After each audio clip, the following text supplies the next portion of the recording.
Hello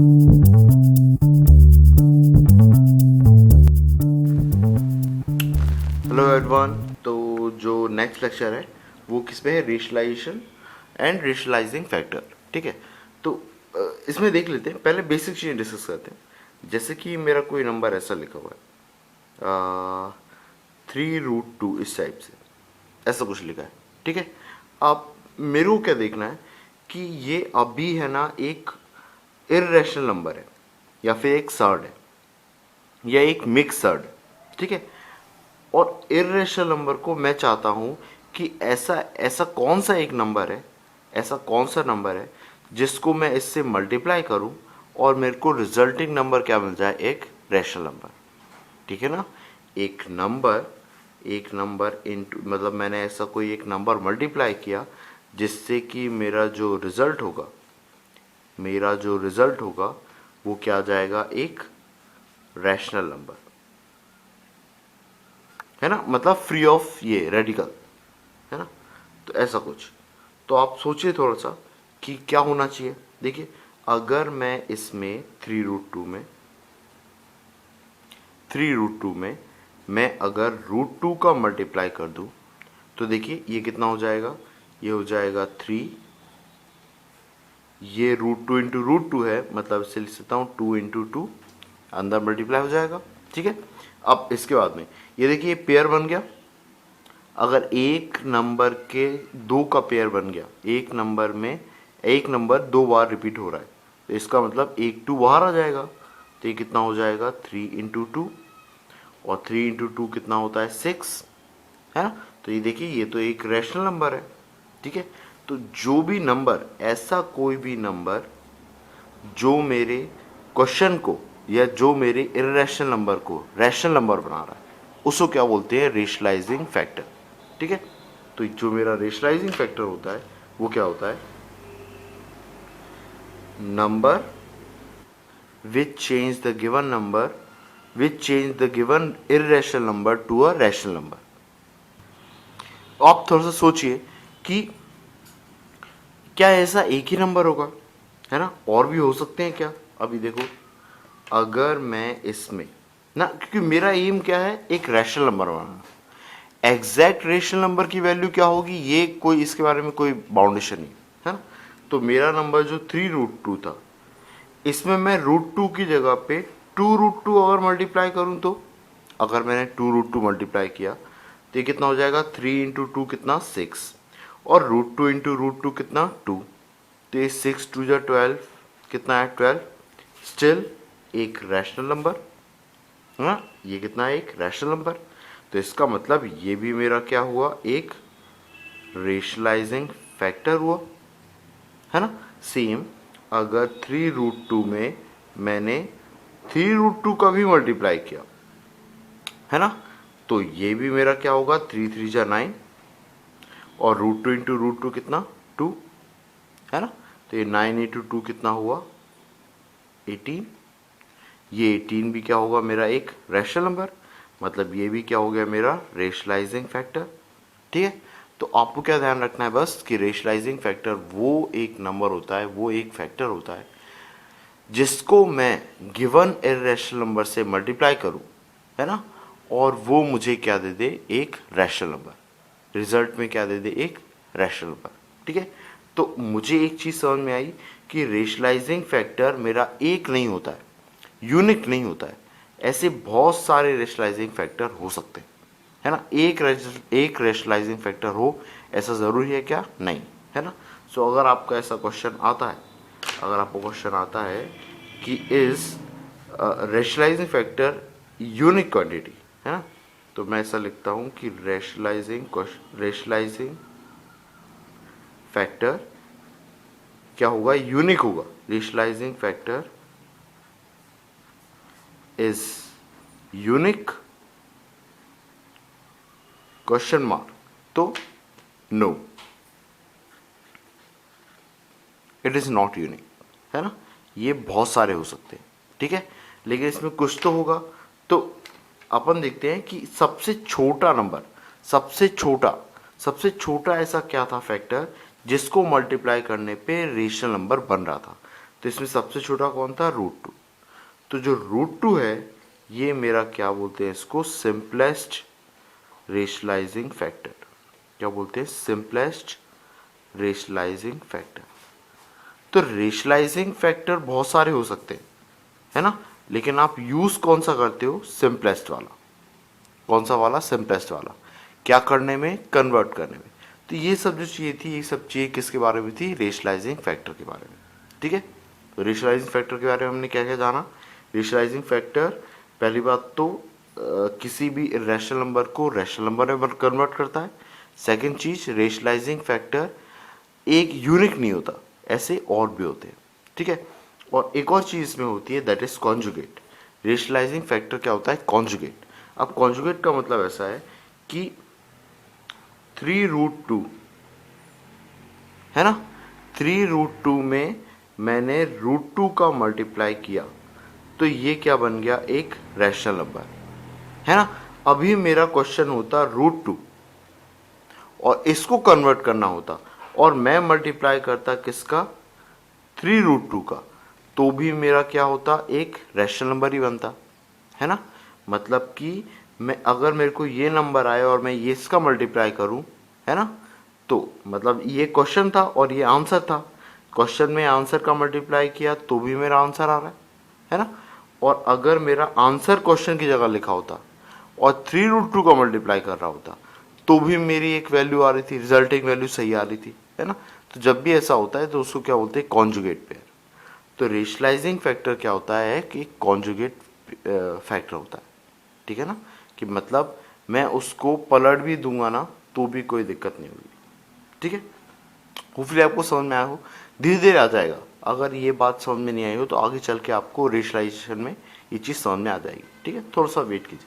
ठीक है, इसके बाद हम देखते हैं रेशनलाइजेशन। वापस रेशनलाइजेशन भी देखने के लिए अपन एक एग्जाम्पल से ही स्टार्ट करते हैं। ठीक है, क्योंकि एग्जाम्पल से अंडरस्टैंडिंग अच्छे से आती है। एग्जाम्पल से आपको ये पता चलता है कि हम ये पढ़ क्यों रहे। जैसे इसमें आपको ये समझ में आया कि भाई रेशनलाइजिंग फैक्टर की डेफिनेशन अगर मैं बता देता, पर आपको उससे पहले पता होना चाहिए कि हम पढ़ ही क्यों रहे।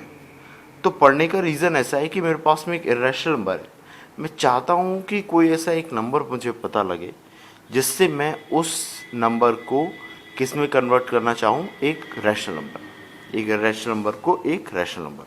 ठीक है, उसी से ही मेरी डेफिनेशन क्रिएट होती है। ठीक है, अब देखिए, अब जैसे मेरा एक एग्जांपल है, बहुत सिंपल सा एग्जांपल लेता हूँ।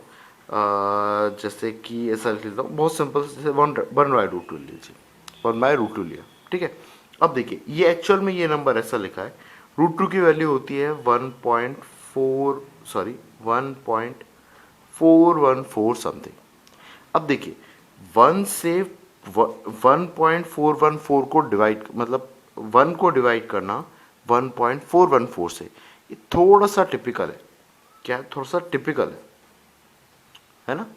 तो क्या ये कैलकुलेशन आप कर लोगे फटाफट, नहीं, थोड़ी सी दिक्कत आएगी, थोड़ा सा ट्रबल तो आएगा। तो आप क्या चाहते हो कि जो नीचे का नंबर है ये एक इरेशनल नहीं रहे, नीचे का नंबर कन्वर्ट हो जाए किसमें, एक रैशनल नंबर में, है ना। अब यहाँ पे रेशनलाइजिंग फैक्टर काम में आता है ना। तो मैं चाहता हूँ कि नीचे का नंबर एक रैशनल नंबर हो जाए, इररेशनल नंबर किसमें कन्वर्ट हो जाए, रैशनल नंबर। तो मैं किस चीज़ का मल्टीप्लाई डिवाइड करूँगा, रेशनलाइजिंग फैक्टर का। ठीक है, अब ऑब्वियसली मैं ऐसा तो नहीं कर सकता कि सिर्फ नीचे मल्टीप्लाई कर दूँ। अगर फिर मैंने सिर्फ नीचे मल्टीप्लाई किया तो ये तो रूल्स मेरे फॉलो नहीं हो रहे, है ना। मेरा क्या है, एक जो वो रहता है कि मल्टीप्लिकेशन में मैं 1 का मल्टीप्लाई कहीं पे भी कर सकता हूँ, क्योंकि उससे मेरी इक्वेशन या नंबर या एक्सप्रेशन में कोई चेंज नहीं आता है। सेम एडिशन और सब्ट्रैक्शन के केस में मैं 0 का एडिशन कर सकता हूँ, है ना, जिसका एडिशन या सब्ट्रैक्शन कोई भी ट्रबल नहीं डालता है आपके गिवन एक्सप्रेशन में। ठीक है, इसलिए उसे एडिटिव इनवर्स बोलते हैं 0 को, और मल्टीप्लिकेटिव इनवर्स किसको बोलते हैं, 1 को। ठीक है, तो ये कुछ क्वांटिटी हैं, ये आपने पढ़ा होगा 8th में, है ना। तो इनका यूज़ यही है कि ये कोई ट्रबल नहीं क्रिएट करती किसी एक्सप्रेशन में मैं इनका ऐड या मल्टीप्लाई करूँ तो। ठीक है, तो वैसे ही मैं 1 का मल्टीप्लाई कर रहा हूँ, तो 1 का मल्टीप्लाई मतलब मैं √2 का मल्टीप्लाई डिवाइड कर रहा हूँ, ये कैंसिल हो जाएंगे। ठीक है, अब देखिए अगर मैं रूट टू का मल्टीप्लाई डिवाइड करूं तो ये देखो root two into root two कितना हो जाएगा 2, और ऊपर कितना आया है रूट टू। अब देखिए अब इसको सॉल्व करना इजी है, ये क्योंकि रूट टू है मेरा क्या 1.414, और डिवाइड में कितना है 2, इसको आप सॉल्व करो तो ये आएगा 0.707, मतलब अप्रोक्सीमेट, कितना अप्रोक्सीमेट, सर ये भी क्योंकि अप्रोक्सीमेट है ना, ये भी मेरी क्वांटिटी क्या है अप्रोक्सीमेट है ना। सो आपने सॉल्व किया तो आपकी अप्रोक्सीमेट वैल्यू कितनी आ रही है 0.707, है ना। देखिए अभी सॉल्व करना कितना आसान हुआ, ठीक है। तो इसलिए हम लोग चाहते हैं कि जो डिनोमिनेटर वाला पार्ट है वो कभी भी मेरा क्या रहे, कभी भी मेरा इरेशनल नहीं है, क्या हो, मेरा एक रैशनल नंबर हो, ठीक है। अब वापस मेरा जो फैक्टर है क्या वो यूनिक होगा, नहीं, मेरे को ये पता है कि जो रेशनलाइजिंग फैक्टर है वो मेरा यूनिक नहीं होता है। मैं इसमें 3√2, 4√2, 5√2 इन सब का भी मल्टीप्लाई कर सकता था, पर मैंने किया किसका, सिंपलेस्ट का, सिंपलेस्ट रेशनलाइजिंग फैक्टर। तो जनरली आप ध्यान रखोगे रेशनलाइजेशन करते टाइम पे आप लोग क्या करते हो, सिंपलेस्ट रेशनलाइजिंग फैक्टर का मल्टीप्लाई डिवाइड करते हो, ठीक है। तो रेशनलाइजेशन आप ध्यान रखोगे, रेशनलाइजेशन क्या होता है, आप मल्टीप्लाई डिवाइड करते हो, इस प्रोसेस को आप क्या बोलते हो, रेशनलाइजेशन।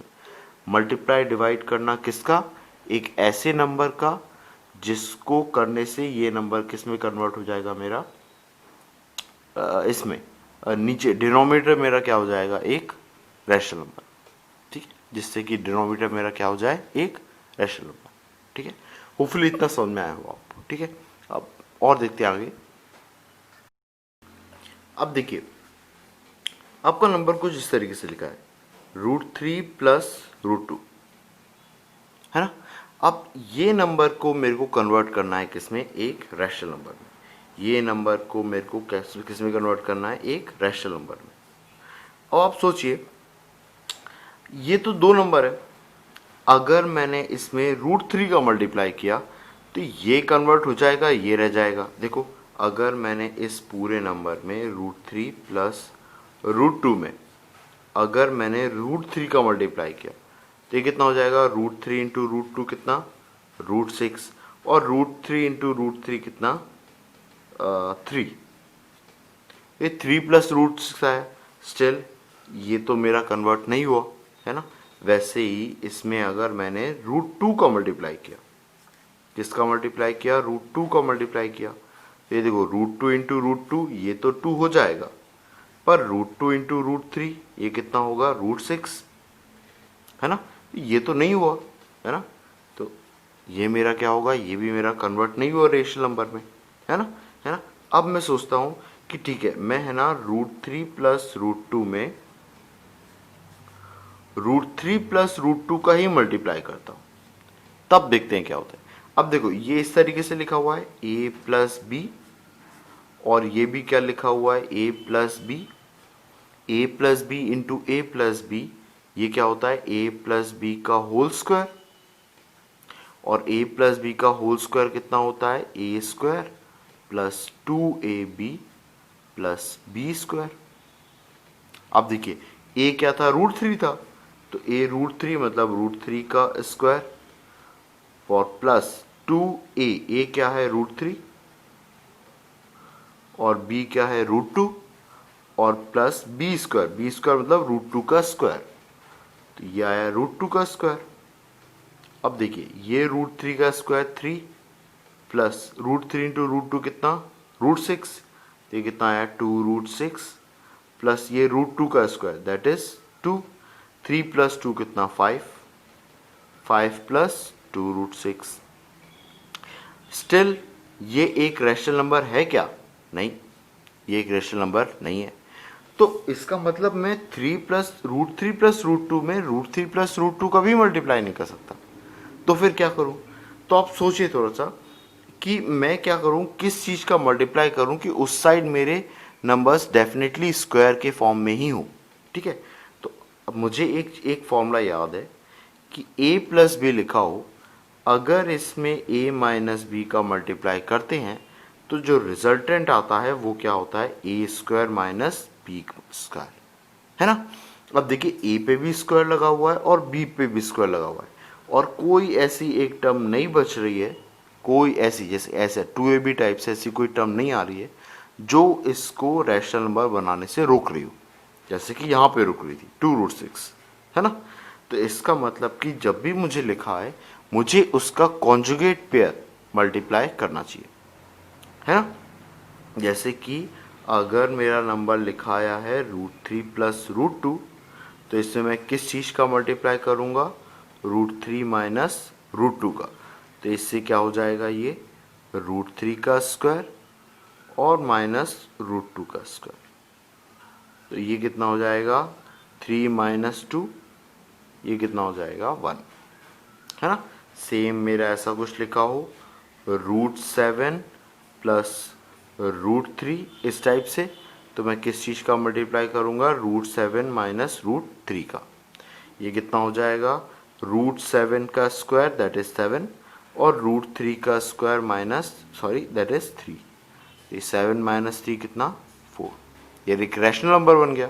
अभी देखिए अगर इस प्लस की जगह पे माइनस आ जाता, जैसे लिखा होता √11 माइनस √7, ऐसा कुछ लिखा होता, तो अगर यहाँ माइनस आया है तो आप किसका मल्टीप्लाई करते, प्लस का। किसका मल्टीप्लाई करते, प्लस का, है ना। तो एक्चुअली यही क्या होते हैं, कॉन्जुगेट पेयर एक दूसरे के, एक माइनस और एक प्लस, ठीक है। तो ये अब ये √11 कितना हो गया, ये 11 हो गया, और माइनस बी का स्क्वायर मतलब √7 का स्क्वायर दैट इज 7, 11 माइनस 7 कितना हो गया मेरा 4, ठीक है। तो ये मेरे कुछ हुआ क्या, रेशनलाइजिंग फैक्टर, जब मेरा नंबर ऐसा लिखा हो। अब ये रेशनलाइजेशन के फॉर्म में कैसा आएगा क्वेश्चन, मतलब कि मान लीजिए आपको कुछ ऐसा आ गया, √6 प्लस √5, 1/√6 प्लस √5, है ना। तो ऐसा कुछ आ गया। अब मैं इसको अगर डिनोमिनेटर को एक रैशनल नंबर बनाना चाहता हूँ, तो मैं क्या करूँगा, इसमें मल्टीप्लाई डिवाइड करूँगा इसके कॉन्जुगेट पेयर का, दैट इज √6 माइनस √5 का मल्टीप्लाई डिवाइड किया, है ना।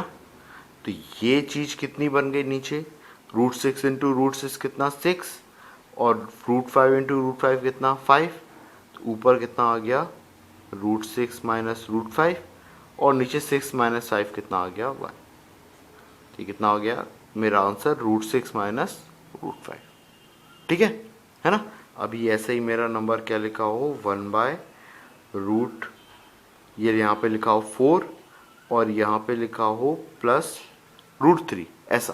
तो इसका मतलब किस चीज़ से मल्टीप्लाई डिवाइड करूँगा, 4 माइनस √3 और 4 माइनस √3, इसको करूँगा तो ये कितना, 4 का स्क्वायर माइनस √3 का स्क्वायर, और ऊपर कितना आ गया 4 माइनस √3। तो ये नीचे कितना हो गया 16 माइनस 3, और ऊपर कितना 4 माइनस √3। 16 माइनस 3 होता है 13, और ऊपर कितना 4 माइनस √3। होपफुली ये चीज़ आपको बेसिक चीज़ समझ में आई हो, ठीक है। अब इसी पे अपन लोग थोड़े से प्रॉब्लम्स डिस्कस करेंगे, ठीक है ना, ओके।